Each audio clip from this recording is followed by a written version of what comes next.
rain-soaked Chicago, a routine traffic stop spirals into a citywide controversy, exposing deep-rooted tensions between law enforcement and the community. As a respected police officer and the mayor's teenage daughter find themselves at the center of a viral video, hidden truths and unexpected alliances emerge, challenging everyone's preconceptions. This tale of power, privilege, and prejudice will keep you guessing until the very end, revealing that sometimes the path to justice is as unpredictable as it is necessary. And if you love your family and want to hear more incredible stories like this one, subscribe to our channel. The steady drumming of rain against the patrol car's roof matched the pulsing anxiety in Officer Derek Brown's chest. As he navigated the slick streets of Chicago, his mind raced with thoughts of the city's recent crime wave. The pressure to maintain order weighed heavily on him, a burden that seemed to grow heavier with each passing day. Derek had always prided himself on being a fair and conscientious officer. He'd joined the force with dreams of making a difference, of being the kind of cop that communities could trust. But lately, it felt like he was fighting a losing battle. The statistics didn't lie. Crime rates were up across the board, and public trust in the police was at an all-time low. As he turned onto Michigan Avenue, the dispatcher's voice crackled over the radio, pulling him from his brooding thoughts. All units in the vicinity of South Loop, we have reports of a vehicle traveling at high speed, headed north on Michigan. Black sedan, license plate unclear. Proceed with caution. Derek's training kicked in immediately. He flipped on his sirens and accelerated, eyes scanning the road ahead for any sign of the speeding vehicle. The adrenaline coursing through his veins momentarily pushed aside his earlier concerns. This was what he was trained for, to protect and serve. It didn't take long for Derek to spot the black sedan, weaving recklessly through traffic. The car was moving dangerously fast, especially given the wet conditions. Without hesitation, Derek pressed down on the accelerator, his patrol car surging forward in pursuit. As he gained ground on the speeding vehicle, Derek's mind ran through the possibilities. Was this a joyrider, a stolen vehicle, or something more sinister? In his experience, people who ran usually had something to hide. Whatever the case, his job was clear. Stop the car before someone got hurt. The chase continued for several tense minutes, the black sedan narrowly avoiding collisions as it swerved around other vehicles. Derek's hands gripped the steering wheel tightly, his focus laser-sharp as he followed the car's erratic path. Finally, after what felt like an eternity, the sedan began to slow, pulling over to the side of the road. Derek brought his patrol car to a stop a safe distance behind the sedan, his heart pounding in his ears. He took a deep breath, centering himself before stepping out into the rain. This was supposed to be a routine traffic stop, but experience had taught him that there was no such thing as routine in this job. Approaching the vehicle cautiously, Derek noticed the driver, a young woman who appeared to be in her late teens or early 20s.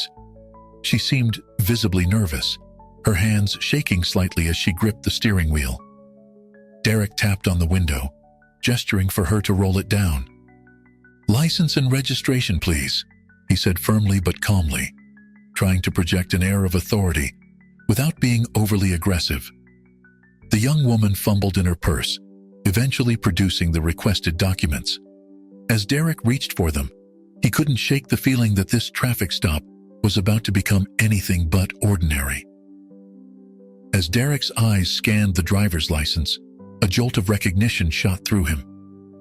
The name on the card read, Chloe Lee. Lee, it was a common enough surname, but in this context, it set alarm bells ringing in Derek's mind. Could this be? His suspicions were confirmed as he took in the young woman's features, comparing them to the photos he'd seen in the media. This wasn't just any reckless driver he'd pulled over. This was Chloe Lee, daughter of Chicago's newly elected mayor, Jasmine Lee. The realization hit Derek like a punch to the gut. What had started as a routine traffic stop had suddenly become a political minefield. He knew that every action he took from this point forward would be scrutinized, potentially impacting not just his career, but the delicate balance of power in the city. Chloe, for her part, seemed to grow increasingly agitated as the silence stretched on. Her initial nervousness had given way to a simmering frustration, her dark eyes flashing with a mixture of fear and defiance. Before Derek could speak, she reached for her phone. "I'm recording this," Chloe announced, her voice steady despite the tremor in her hands. "I want there to be a record of exactly what happens here." Derek felt a surge of irritation at her words, but he pushed it down. He understood the impulse. In today's climate, with tensions between law enforcement and communities of color at a boiling point, recording interactions with the police had become commonplace. Still, it stung to be treated with such immediate suspicion. "Ms. Lee," Derek began, trying to keep his tone neutral. "I pulled you over because you were driving well above the speed limit in dangerous conditions. My only concern here is for your safety and the safety of others on the road." But Chloe wasn't having it. She cut him off mid-sentence, her words tumbling out in a rush of pent-up emotion. "Is that really all this is about, officer? Or did you see a young black woman driving a nice car and decide something must be wrong?" The accusation hung in the air between them, charged with the weight of countless similar confrontations that had ended in tragedy. Derek felt his face flush, a mix of anger and shame washing over him. He wanted to defend himself, to explain that race had nothing to do with his decision to pull her over, but he knew that from Chloe's perspective, his intentions didn't matter, only his actions and their consequences. "Ms. Lee," he tried again, struggling to maintain his professional demeanor. "I understand you're upset, but I need you to understand that—" "No, you need to understand," Chloe interjected, her voice rising.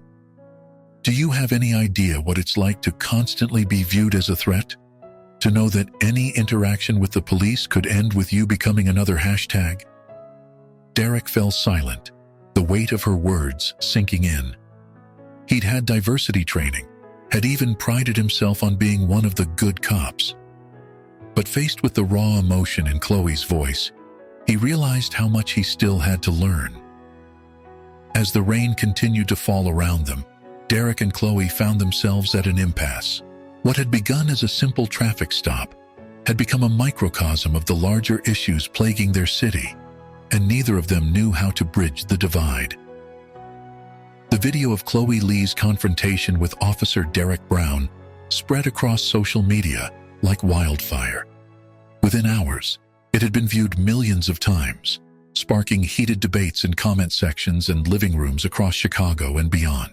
For many, the video was a stark illustration of the ongoing tensions between law enforcement and communities of color.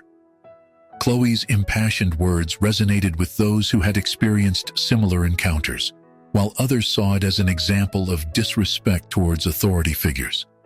As the video gained traction, local activists sprang into action. Rallies were hastily organized, with protesters gathering outside police headquarters and City Hall, demanding justice and police reform.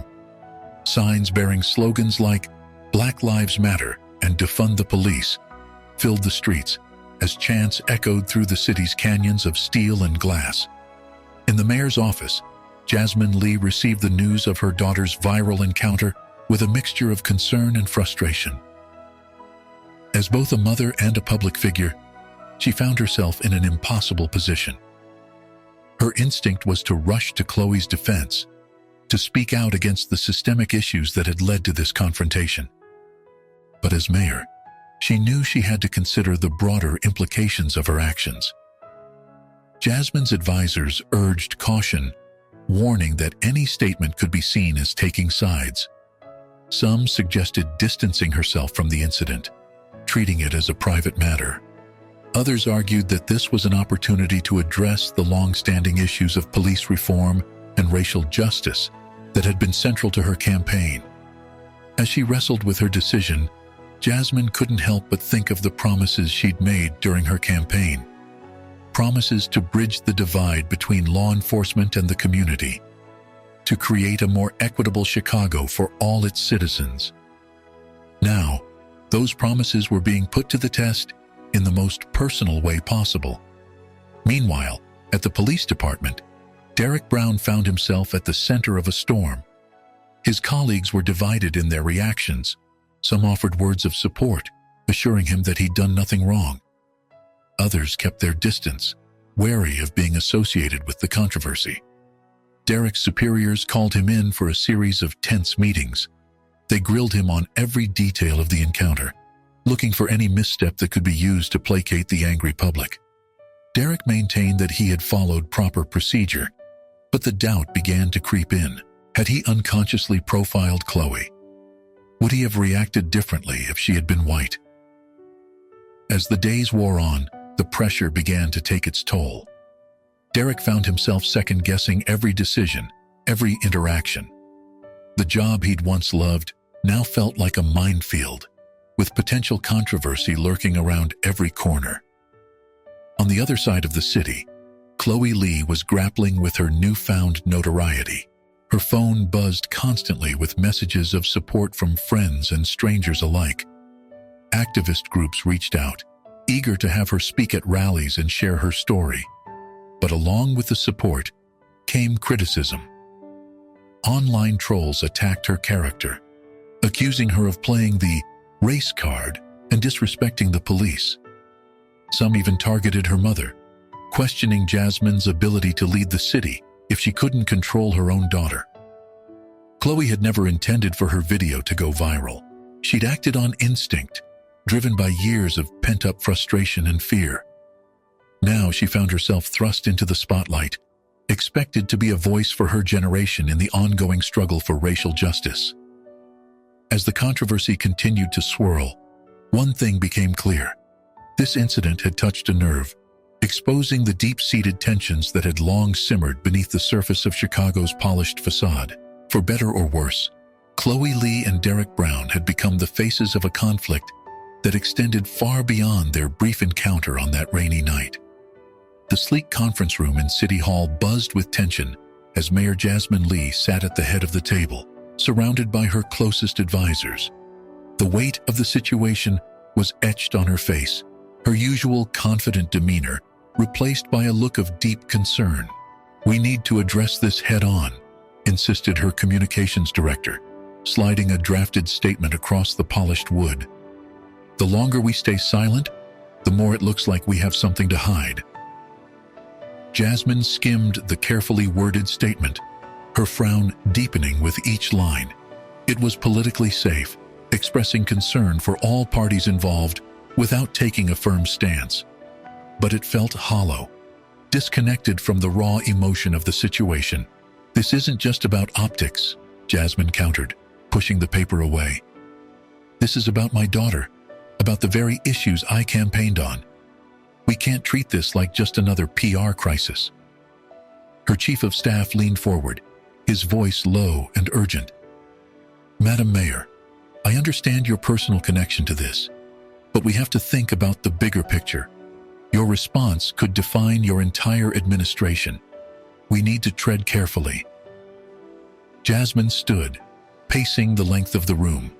She'd known that being mayor would involve difficult decisions, but she'd never imagined being torn between her roles as a mother and a leader in such a public way. As the debate continued in City Hall, across town, Officer Derek Brown sat in a dimly lit bar, nursing a beer he'd barely touched. Beside him, his longtime friend and fellow officer Mike spoke in low, reassuring tones. "You did everything by the book, Derek," Mike insisted. "Don't let them make you doubt yourself. These activists, they're just looking for any excuse to paint us all as the bad guys." Derek nodded absently, his mind replaying the encounter for the 100th time. I know. But maybe there was something I could have done differently. De-escalated the situation somehow." Mike clapped a hand on Derek's shoulder. "Listen, man, you start second-guessing every interaction, you'll drive yourself crazy. We've got a job to do out there. You can't let this shake your confidence." Derek appreciated his friend's support, but he couldn't shake the nagging feeling that this incident was part of a larger problem, one that wouldn't be solved by simply standing firm and weathering the storm. Meanwhile, in a bustling coffee shop near her university campus, Chloe Lee found herself surrounded by a group of passionate student activists. They hung on her every word as she recounted her experience, their eyes shining with a mixture of anger and admiration. "You're exactly what this movement needs," declared Sarah, the leader of the campus Black Student Union. "A voice that can't be ignored. You could really make a difference, Chloe." Chloe shifted uncomfortably in her seat, overwhelmed by the expectations being placed on her. "I just did what anyone would do. I'm not sure I'm cut out to be the face of a movement." "But that's exactly why it has to be you," another student chimed in. "You're real. You're relatable. People will listen to you." As her peers continued to plan rallies and social media campaigns around her experience, Chloe felt a growing sense of unease. She believed in the cause, knew the importance of speaking out against injustice. But she also felt the weight of her mother's position, the complexity of the situation that her video didn't fully capture. The coffee shop's ambient noise faded into the background as Chloe grappled with her newfound role. She'd wanted to make a difference, to challenge the status quo, but now, faced with the reality of becoming a symbol, she wondered if she was ready for the responsibility that came with it. As night fell over Chicago, 3 individuals in different corners of the city found themselves at a crossroads. Mayor Jasmine Lee, torn between her public duties and personal convictions. Officer Derek Brown, questioning the foundation of his career. And Chloe Lee, thrust into a spotlight she never sought. Each of them knew that their next moves would have far-reaching consequences, not just for themselves, but for the city they all called home. As they wrestled with their decisions, the tension in Chicago continued to build, a powder keg waiting for a spark. In the quiet of his apartment, Officer Derek Brown sat before his laptop, the cursor blinking accusingly on a blank document. He'd decided to record a video statement, hoping to address the controversy head-on. But now, faced with the task of crafting his message, he found himself paralyzed. Derek ran a hand through his hair, exhaling slowly.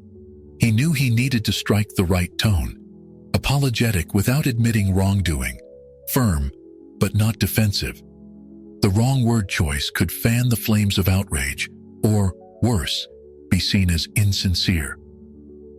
"I want to address the recent incident," he began, then immediately deleted the words. Too formal, too detached. He tried again. "I understand that my actions have caused pain." No, that sounded like an admission of guilt. As Derek struggled to find the right words, across town, Chloe Lee was curled up on her bed, scrolling through her phone. Her finger hovered over the play button of a newly uploaded video, Officer Brown's statement. With a mixture of curiosity and trepidation, Chloe pressed play.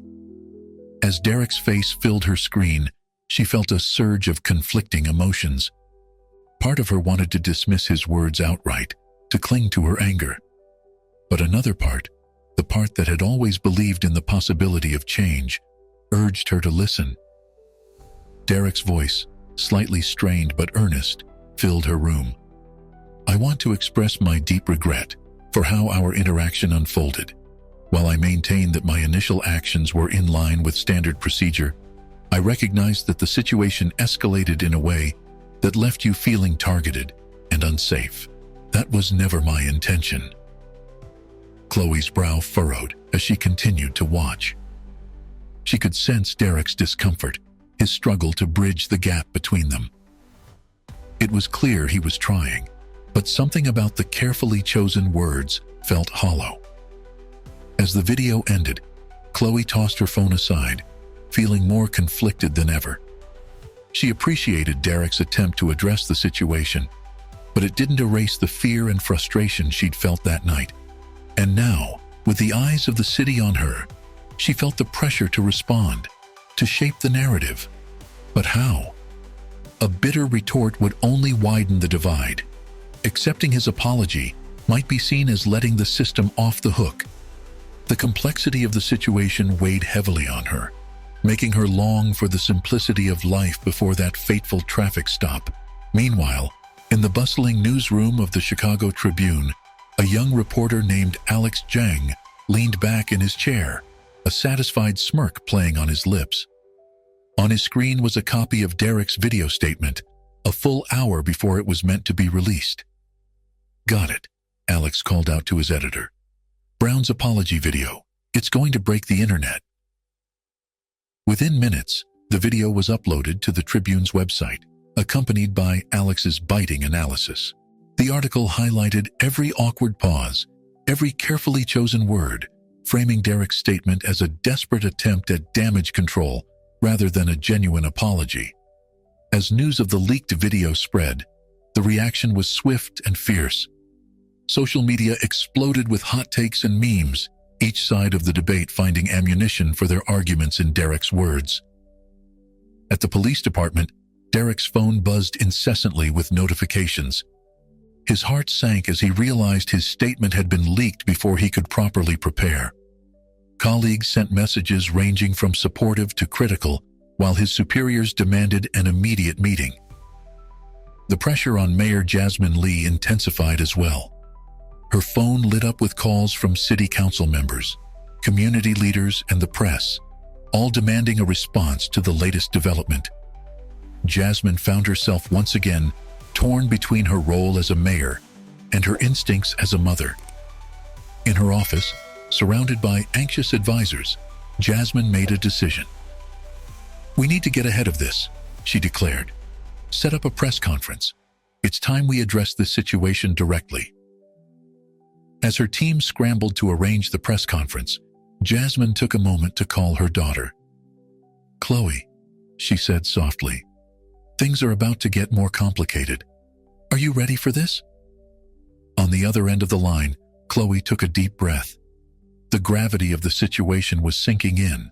Her actions, her words, would have consequences far beyond her personal experience. "I don't know if I'm ready, Mom," she admitted, "but I know we can't stay silent." As night fell over Chicago, the city buzzed with anticipation. The mayor's upcoming press conference promised to be a pivotal moment in this unfolding drama. Citizens from all walks of life found themselves drawn into the debate, their own experiences and biases coloring their perceptions of the situation. In 3 different parts of the city, Chloe, Derek, and Jasmine each prepared for what was to come. They knew that the next few days would be crucial, not just for their own lives, but for the future of Chicago itself. The stage was set for a confrontation that would force everyone involved to confront uncomfortable truths about race, power, and justice in America. The Lee family home, usually a haven of warmth and laughter, now thrummed with tension. Jasmine, still in her mayoral suit, sat at the head of the dining table, flanked by her husband Michael and their son Ethan. Chloe, the eye of this political storm, fidgeted in her seat, her eyes darting between her family members. "We need to present a united front," Michael began, his tone measured but firm. "This isn't just about Chloe anymore. It's about our family, about your administration, Jasmine." Ethan, usually quiet in family discussions, spoke up. "But isn't that part of the problem? We're worried about optics when we should be talking about the real issues Chloe faced." Jasmine massaged her temples, feeling the weight of her dual roles as mother and mayor. "You're both right," she said softly. "We can't ignore the political reality, but we also can't lose sight of why this matters in the first place." Chloe, who had been uncharacteristically silent, finally found her voice. "I never meant for this to blow up like it has," she said, her words tinged with frustration and a hint of fear. "But now that it has, don't we have a responsibility to use this platform to push for real change?" The family fell silent, each grappling with the implications of Chloe's words. They knew that their next moves would be scrutinized, dissected, and judged by an entire city. The pressure to make the right decision was immense. As the Lees debated their path forward, across town, Officer Derek Brown stood rigidly before his superiors in a hastily convened meeting at the police department. The atmosphere was tense, the faces of the senior officers grave. Chief Williams, a veteran of countless political skirmishes, didn't mince words. "Brown, this video of yours has put us in a hell of a position. The mayor's office is breathing down our necks, and the press is having a field day." Derek swallowed hard, fighting to keep his composure. "Sir, I was trying to address the situation honestly. I didn't mean to cause more problems for the department." "Intentions don't matter much right now, son," the chief replied, his tone softening slightly. "What matters is how we move forward. The mayor's calling a press conference, and you can bet we'll be expected to respond." As the chief outlined the department's strategy, Derek felt a growing unease. The focus seemed to be on damage control, on protecting the department's image, rather than addressing the underlying issues that had led to this situation. "With all due respect, sir," Derek interjected, surprising himself with his boldness. "Shouldn't we be talking about how to prevent situations like this in the future? About building trust with the community?" A heavy silence fell over the room. The other officers exchanged glances, some curious, others disapproving. Chief Williams studied Derek for a long moment before speaking. "That's a conversation for another day, Brown," he said finally. "Right now, we need you to fall in line. The department needs to present a unified front." As Derek left the meeting, he felt a deep sense of conflict. He had always believed in the importance of his work, in the idea of protecting and serving. But now, faced with the realities of political pressure and public perception, he wondered if he was really making a difference. Meanwhile, at City Hall, Mayor Jasmine Lee stood before a podium, cameras flashing as reporters jostled for position. The press conference she had called was about to begin, and the tension in the room was palpable. Jasmine took a deep breath, steeling herself for what was to come. She knew that her words today would have far-reaching consequences, not just for her family and her administration, but for the entire city of Chicago. As she began to speak, three separate individuals, Chloe, Derek, and Jasmine herself, found themselves at a crossroads. Each of them faced a choice between what was easy and what was right, between maintaining the status quo and pushing for real change. The eyes of Chicago were upon them, waiting to see how this drama would unfold.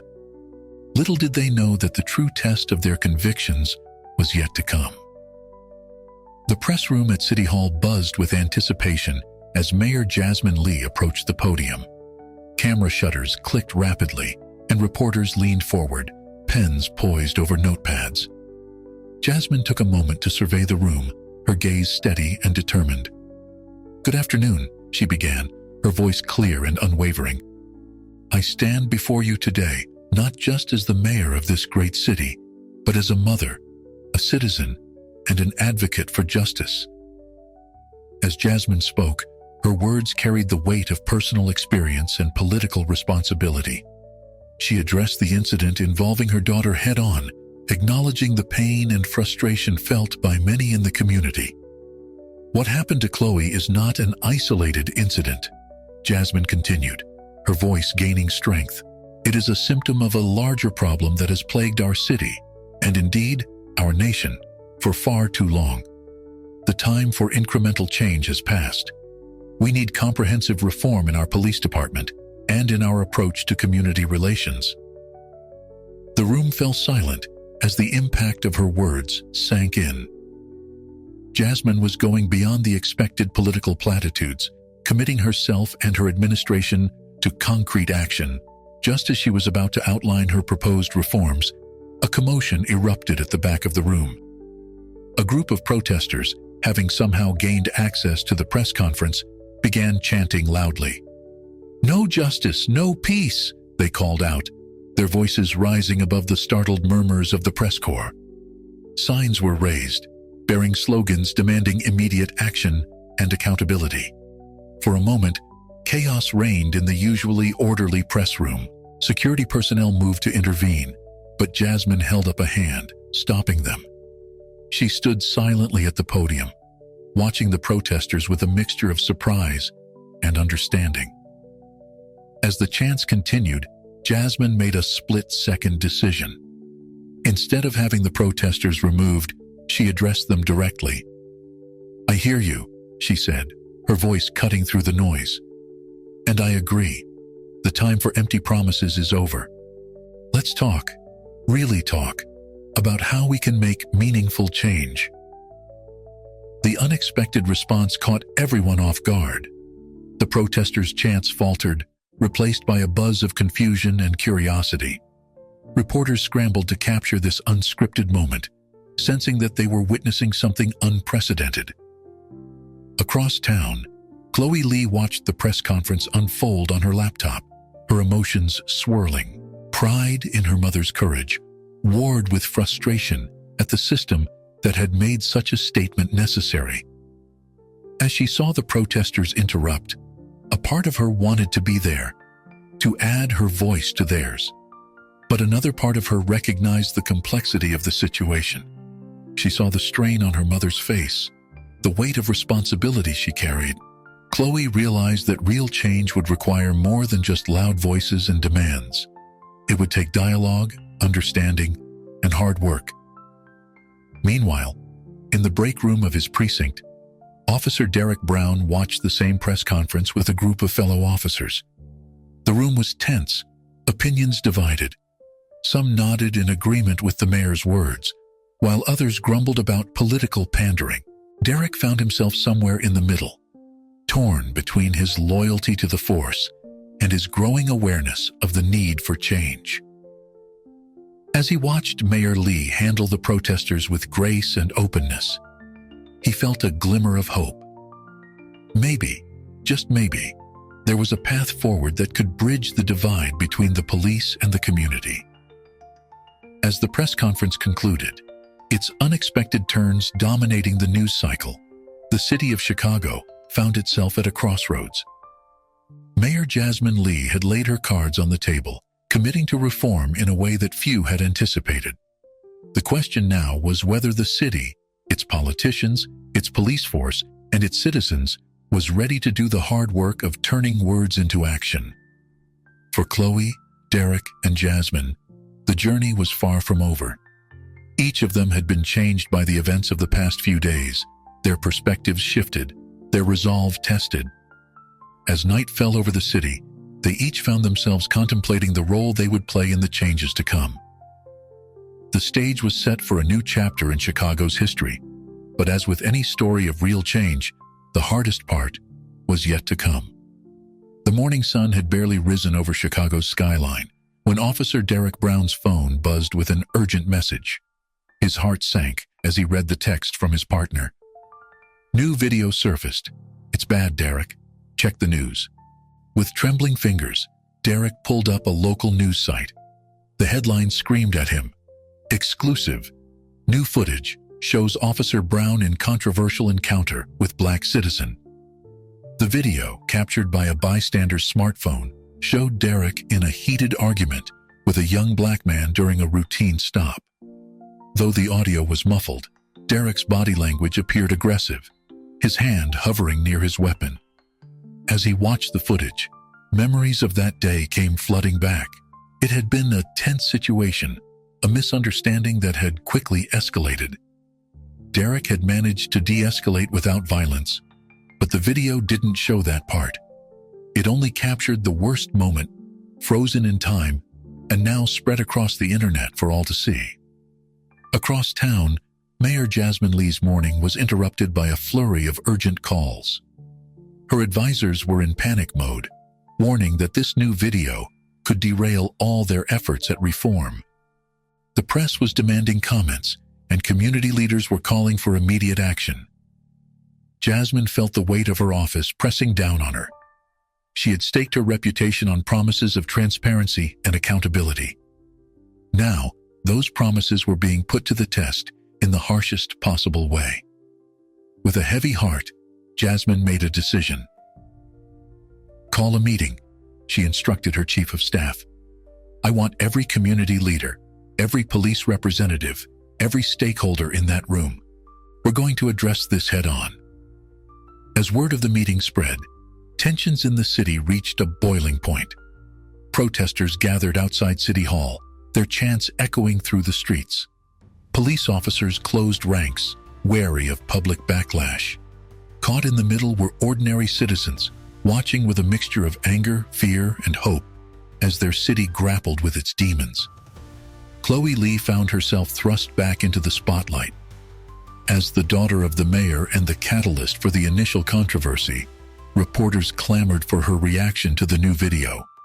Social media exploded with mentions of her name, everyone expecting her to take a stand. But Chloe hesitated. The black and white certainty she had felt after her own encounter with Officer Brown had been replaced by a more nuanced understanding of the complexities at play. She knew that her words now carried weight, that they could influence the course of events in ways she couldn't predict. As the hour of the meeting approached, the atmosphere in Chicago was electric. Everyone sensed that this was a pivotal moment, one that would define the city's approach to policing and community relations for years to come. Inside the meeting room, Mayor Lee faced a sea of tense faces. Police representatives sat on one side, community leaders on the other, the physical divide a stark representation of the ideological gulf between them. Jasmine took a deep breath, steeling herself for what promised to be a difficult conversation. "We're here today," she began, her voice firm, "because we have a choice to make. We can let this latest incident drive us further apart, or we can use it as an opportunity to come together and create real, lasting change." As the discussion began, it quickly became clear that there were no easy answers. Years of mistrust and misunderstanding couldn't be erased in a single meeting. But as the hours wore on, something unexpected began to happen. People who had entered the room as adversaries found common ground. Stories were shared, perspectives challenged, and slowly, painfully, the outlines of a path forward began to emerge. Outside, as the sun set over Chicago, the city held its breath. The outcome of this meeting would shape their lives in ways both large and small. For Chloe, Derek, and Jasmine, it was more than just policy at stake. It was their beliefs, their careers, their very identities that hung in the balance. As night fell, the meeting continued, its participants unaware that their efforts were about to be tested in ways none of them could have anticipated. The community center bustled with activity as people from all walks of life filed in, a palpable tension hanging in the air. At the front of the room, a panel of speakers sat behind a long table, name placards identifying them as community leaders, police representatives, and city officials. Among them, somewhat uncomfortably, sat Officer Derek Brown. Derek tugged at his collar, acutely aware of the eyes upon him. He had volunteered to participate in this town hall discussion on police reform, driven by a growing need to be part of the solution. But now, faced with the reality of confronting a community that viewed him with suspicion, he wondered if he had made a mistake. As the moderator introduced the panel and outlined the evening's agenda, Derek scanned the crowd. His gaze fell on a familiar face in the third row, and his heart skipped a beat. Chloe Lee sat there, her expression unreadable as she met his eyes. Chloe hadn't planned on attending the event. She had been trying to distance herself from the controversy, focus on her studies, and reclaim some semblance of normalcy. But as she had walked past the community center, drawn by the crowd gathering outside, she found she couldn't stay away. The discussion began tentatively, with prepared statements and carefully worded questions. But as the evening wore on, raw emotions began to surface. Community members shared stories of fear and frustration, of feeling targeted and unheard. Police officers spoke of the challenges they faced, the split-second decisions they had to make, and their own fears for their safety. Derek listened intently, his perspective shifting with each testimony. When it was his turn to speak, he found himself abandoning his prepared statement. "I became a police officer because I wanted to help people," he began, his voice shaky but gaining strength. "But sitting here tonight, listening to your stories, I realize that intention isn't enough. We need to do better. I need to do better." A hush fell over the room as Derek continued, sharing his own struggles, his doubts, and his commitment to change. As he spoke, he found himself looking directly at Chloe, as if she were the only person in the room. Chloe felt the weight of Derek's gaze, saw the sincerity in his eyes. She remembered the anger she had felt during their encounter, the fear that had driven her to record their interaction. But she also saw something she hadn't expected, a willingness to learn, to grow, to be part of the change. When the floor opened for questions, Chloe found herself standing, microphone in hand. The room fell silent. When the floor opened for questions, Chloe found herself standing, microphone in hand.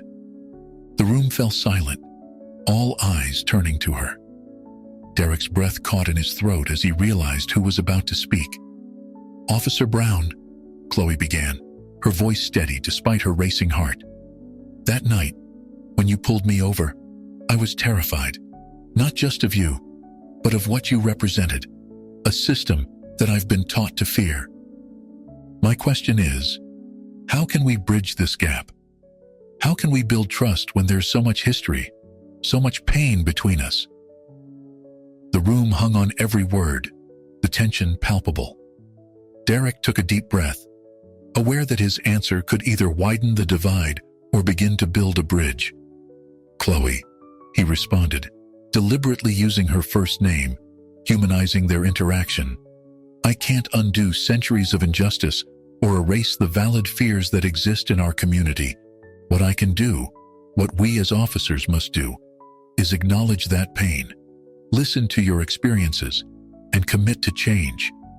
It starts with conversations like this, with being uncomfortable, with admitting our mistakes and biases." He paused, gathering his thoughts. "But it can't end here.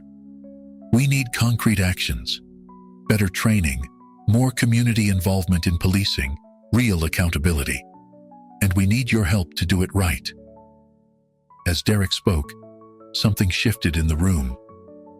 The adversarial energy began to dissipate, replaced by a cautious hope. People who had entered as opposites, officer and civilian, black and white, began to see each other as individuals, each grappling with their own fears and hopes for the future. Chloe nodded, a small smile playing at the corners of her mouth. "Thank you," she said simply, but her eyes conveyed more. A recognition of the difficulty of this conversation, an appreciation for the effort. As the town hall continued, more people stepped forward to share their stories and ideas. The discussion wasn't always easy. There were moments of tension, of disagreement, but there was also a new willingness to listen, to try to understand different perspectives. By the end of the evening, concrete proposals had emerged. A citizen review board for police conduct, increased de-escalation training for officers, community policing initiatives, and educational programs to build understanding between law enforcement and residents. As the event wound down, Derek found himself face to face with Chloe. For a moment, they stood in awkward silence, the weight of their shared history hanging between them. "I meant what I said," Derek finally offered. "I want to be part of the solution. I know it won't be easy, but I'm committed to doing the work." Chloe studied him for a moment before responding. "It won't be easy," she agreed. "But tonight was a start. Maybe we can both be part of building something better." As they parted ways, both Chloe and Derek felt a mix of emotions. Hope, tempered by the knowledge of the long road ahead. Optimism shadowed by the awareness of deeply entrenched problems. But they also felt something new, a sense of possibility, a belief that change, while difficult, was not impossible. Outside the community center, Chicago continued its nightly rhythm, unaware that within its walls, the first fragile threads of understanding had begun to be woven. The real work was just beginning, but for the first time in a long while, there was a sense that a better future might be within reach. The morning sun had barely crested the Chicago skyline when Officer Derek Brown's phone rang, jolting him from a restless sleep. The voice on the other end belonged to Internal Affairs Detective Sarah Chen, her tone grave and urgent. "Brown, we need you to come in. Now. There's been a development in the corruption investigation." Derek's mind raced as he hurried to the precinct. For months, there had been whispers of a corruption scandal within the department. Evidence tampering, cover-ups, officers on the take. He had always prided himself on staying above the fray, but now he wondered if he had been naive. At the precinct, Derek found himself in a small, windowless room, facing Detective Chen and her partner. The atmosphere was tense, charged with unspoken accusations. "Officer Brown," Chen began, her eyes boring into him, "we have reason to believe that several officers in your precinct have been involved in tampering with evidence in cases of alleged police brutality.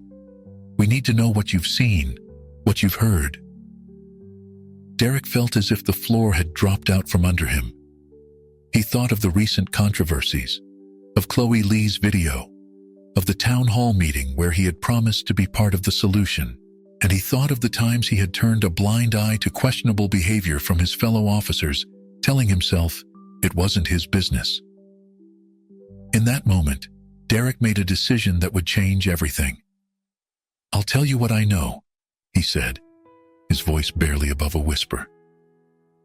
Over the next several hours, Derek laid bare everything he had witnessed: the casual racism, the roughing up of suspects, the lost complaints. As he spoke, he felt a weight lifting from his shoulders, even as he realized the enormity of what he was doing. News of the corruption investigation broke like a tidal wave over Chicago. Headlines screamed of a police department in crisis, and talking heads debated the implications on every channel. Mayor Jasmine Lee found herself once again at the center of a political firestorm, her promises of reform now seeming both prescient and inadequate. As the investigation widened, more officers came forward, either to confess or to provide evidence against their colleagues. The blue wall of silence began to crumble, revealing a rot that went deeper than anyone had imagined. Chloe Lee watched the unfolding events with a mixture of vindication and sadness. Her encounter with Derek Brown had been the spark, but the fire now burning through the Chicago Police Department had been smoldering for years. In the midst of the chaos, Chloe received an unexpected call. It was Derek, his voice strained but determined. "I thought you should hear it from me," he said. "I'm testifying about everything. I wanted you to know that your courage that night, it made a difference. It made me want to be better." Chloe was silent for a long moment, processing his words. "Thank you," she finally said, "for doing the right thing. It couldn't have been easy." As the investigation continued, heads rolled. Corrupt officers were fired and charged. Supervisors who had looked the other way were forced to resign. The Chicago Police Department was being remade from the ground up. Mayor Lee, seizing the moment, pushed through a series of ambitious reforms. New training programs were implemented, focusing on de-escalation and community relations. A civilian oversight board was established, given real power to investigate complaints and recommend disciplinary action. And at the center of it all was Derek Brown. His testimony had been crucial in breaking open the case, and now he found himself in an unexpected position, as a symbol of change within the department. It wasn't an easy role. Some of his former colleagues viewed him as a traitor, and there were times when the pressure almost overwhelmed him. But then he would remember Chloe's face at the town hall, the hope he had seen in her eyes, and he would find the strength to continue. As the months passed, Chicago began to heal. Trust between the police and the community, so long fractured, began to be rebuilt, one interaction at a time.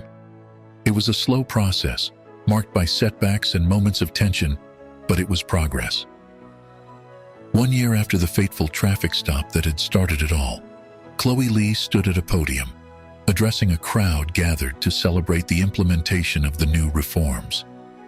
As she spoke of hope, of justice, and of the power of individual action to create change, her eyes found Derek in the audience. He stood tall in his uniform, a symbol of what the police could be, not perfect, but striving to be better, to serve and protect all citizens equally. As their eyes met, both Chloe and Derek felt a sense of completion, of a journey that had come full circle. The road ahead was still long, the work of reform far from over. But in that moment, under the bright Chicago sun, the future seemed full of possibility. A city divided had taken its first steps toward becoming whole, proving that even in the darkest times, change was possible if people had the courage to stand up and demand it.